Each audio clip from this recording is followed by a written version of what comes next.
saon MS itabetua ma parlinggoman ni deke namok-mok amata di batama namartua salut ma kita di parorot. Kita akan berdoa meditasi. Doa meditasi adalah doa khusus pribadi kita kepada Tuhan. Kita akan berdoa secara bertelut. Mari kita bersama-sama membaca nats panggilan beribadah. Pada pagi hari ini terambil dari Mazmur 145 ayat 1 dan 2. Firman Tuhan berbunyi. Mari kita berdoa. Ya Tuhan Allah Bapa kami yang di sorga, karuniakanlah roh-Mu yang kudus dan berilah hikmat.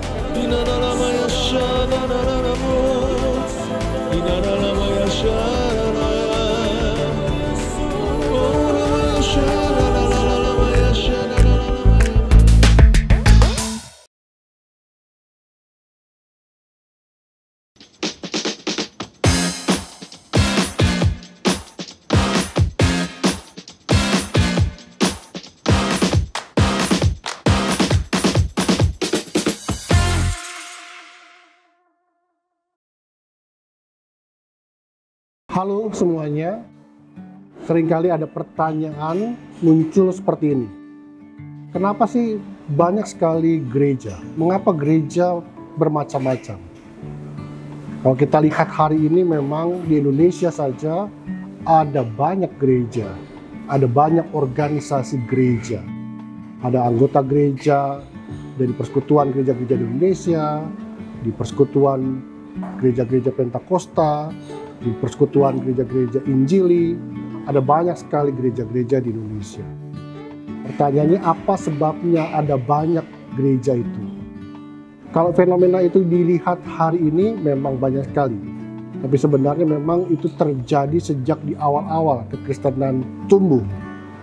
Melalui para rasul, ke-12 murid Yesus, kemudian berkembang ke banyak tempat, dan di sanalah mereka berjumpa dengan daerah-daerah yang sangat beragam.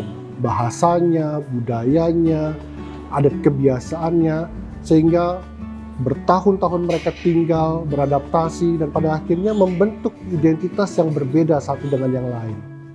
Ada gereja-gereja yang tumbuh di Roma, ada gereja-gereja yang bertumbuh di Antioquia, ada gereja-gereja yang bertumbuh di Mesir, ada gereja-gereja yang bertumbuh di wilayah Afrika Utara.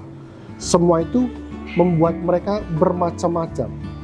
Meskipun pada saat itu ada pertemuan umum bersama melalui konsili-konsili gerejawi, sehingga para utusan dari wilayah-wilayah yang berbeda-beda tadi, mereka merumuskan ajaran, mereka merumuskan tata ibadahnya, mereka merumuskan banyak hal yang terkait dengan kehidupan gerejawi.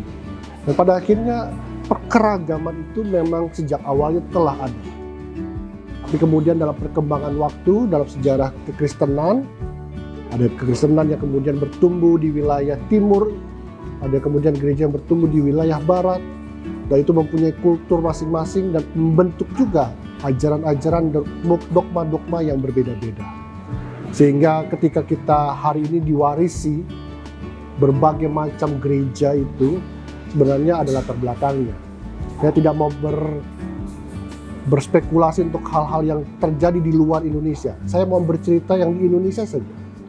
Gereja-gereja yang ada di Indonesia yang sekarang kita miliki hari ini sebenarnya terlahir dari pekabaran-pekabaran Injil, lahir dari gereja-gereja yang sudah ada saat itu, yang mungkin memang mayoritas berada dari Belanda, tetapi juga ada wilayah-wilayah Eropa lainnya, dan itu membentuk gereja-gereja hari ini.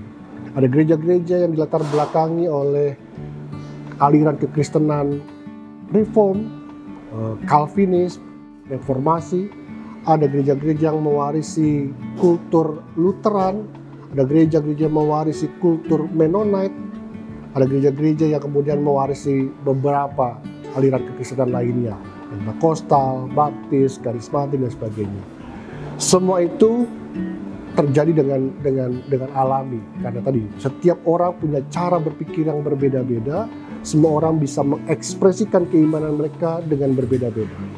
Pertanyaan buat kita hari ini adalah, apakah kita mau mempersoalkan aneka macam gereja-gereja tadi, atau kita menganggap perbedaan itu keniscayaan, perbedaan itu sebuah kekayaan, Yang terpenting adalah mari saling menghormati, menghargai, kepada akhirnya keberadaan gereja tidak diurusi pada mempersoalkan perbedaan, tapi bagaimana gereja terlibat untuk membangun kehidupan bangsa dan negara ini dengan baik.